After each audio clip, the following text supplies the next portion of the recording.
So you bought all this camera gear and now you're trying to figure out where to store it, how to carry it, and take it places with you. In this video, I'm going to be helping you guys figure out which Protactic backpack from Lowepro is better for you.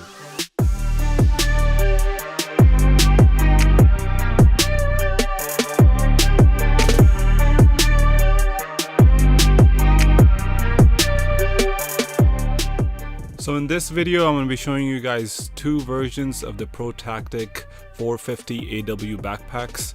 I've owned both of them over the past 2 years, and I've come to realize that the first one is just really not as well built for your back and your shoulders as well. So in this video, I'm going to be explaining to you guys what are the cons and pros of both of these backpacks. However, I do think that the second version of this, Protactic 450 AW version 2, is much better than the first one. Here's why. So back a year ago, when there was no version 2 of this backpack, I actually bought the version 1, which came out to be pretty expensive, around 250 bucks. I know for most people, a backpack at this point range is just crazy expensive. So your gear is worth in thousands, tens of thousands of dollars, and I wouldn't suggest putting it in anything cheaper than these backpacks, because you need to make sure that your camera bag is safe for your equipment. In this case, Protactic backpacks from Lowepro always did a great job. The first version and the second version are actually really nice. They keep your cameras and all your other kit really safe and secure. They have a hard shell top that you can actually prevent it from or any sorts of weather conditions. So they're actually really well built, but I think where both of these compare is in the user experiences. So both of these differ in user experiences, and that's one of the major key points that I think that Lowepro actually came in and changed in these backpacks. So in the first one, for example, the padding on the straps wasn't as friendly to the user. So it shouldn't be uncomfortable on you, especially when you're on a trip, especially when you're on a vacation, for example. So it's really important for you to keep your gear safe, but also at the same time it's really important for you to stay comfortable and enjoy your trip, as well as filming it and making the best memories out of all your trips and vacations. So first of all, I'm going to talk about how's the spacing in both of these backpacks. Both of these backpacks have a lot of space for a lot of your gear. So alongside my camera equipment, my 5 lenses and 2 or 3 bodies, I can also keep my DJI drone in here. My DJI Mavic Pro 2 drone also fits in here with an extra battery and its remote controller. So with all this space, I also needed some kind of pockets, and I think this backpack has really good pockets. Both of these backpacks have 2-layer system where you can store something on the bottom and then on the top, and this would be like the back sleeve of this would be like the back side of this backpack, and a really convenient place to keep all of your accessories because it's one single piece. And also right behind this is where you would store your laptop, and I believe it can carry anything up to like 15-16 inches. So with great spacing for all of your camera equipment, your drones, and having great pockets for any of your accessories alongside, and having a laptop sleeve as well. So all in all, I would say that this backpack actually offers you a great spacing for all of your objects, and it's like one of the biggest things that I look forward to when I'm going on trips, or I'm just going on a wedding shoot or something, for example. Like, I would just take this backpack along with me and it would store all of my gear basically.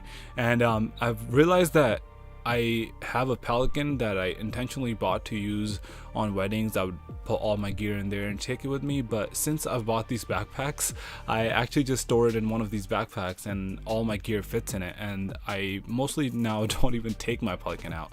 So just for example, it's a great way to store all of your camera equipment in here. So another way this backpack really kills the game is security of your gear as well. So it has a hard shell top, which also serves purpose as a zipper, but at the same time it really makes your life a lot easier to understand. You know, it's going to be protecting you from rain. So another way this backpack is really safe for your camera gear is because the main zipper compartment actually opens up from the back. So no one would actually be able to open that zipper unless you take off the backpack, which is really nice, so that, you know, that's only one way to access all of your gear at once.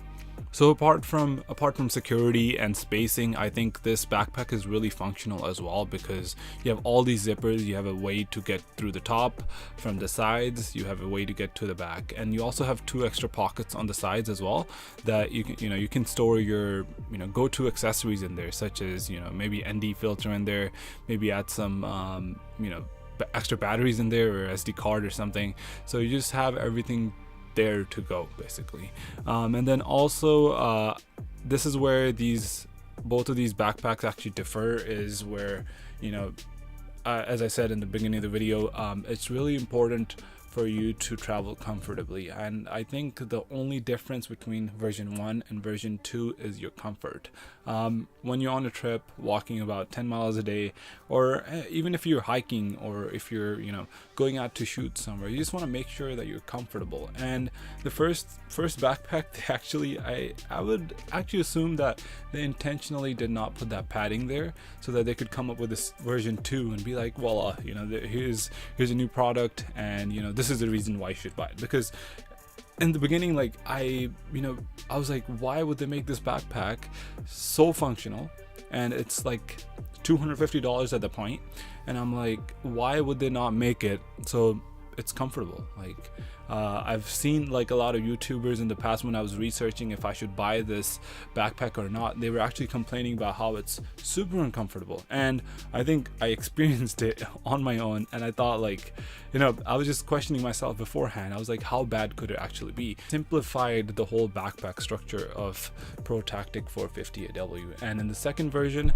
they actually changed it so that only in the back you would have 2 long zippers, so you can carry like a lot more than just having small accessories on the top 2 pockets. And then on the top, I have all my plates that go underneath my camera, over my tripod, on my gimbal and stuff. So all of those accessories go in there. So I just want to wrap this video up by saying that both of these backpacks are really nice for you, but if you actually want to travel a little bit more, you want to hike in this, and you want to go out there, I think spending another $100 buying the second version of this backpack is really helpful for you.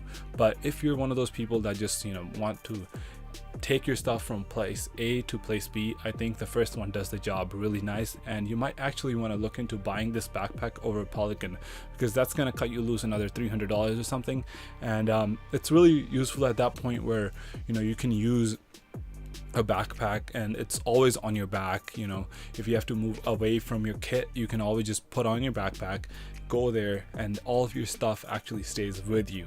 And I think that's one of the greatest ways to protect your gear from thieves, is that you just have it on you, and like you solely are in charge of your media and your gear as well.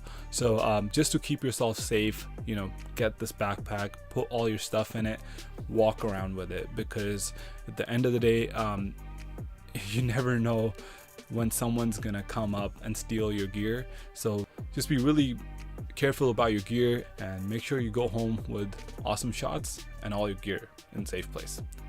So if you guys like this video, please make sure to hit that like button, and also subscribe to my channel so that I can keep making these videos and help you guys out in different reviews that I personally went through and the problems that I faced, and I'll be able to give my opinions on that. So also in the comments down below, please let me know that which backpack are you actually going to go for, and also if you have any cheaper alternatives to any other backpacks, please make sure to link them down below as well, so that I can check them out and see what the differences are, and maybe I can review them for you in the future videos. So that's it for today, guys. I'll see you guys in the next one.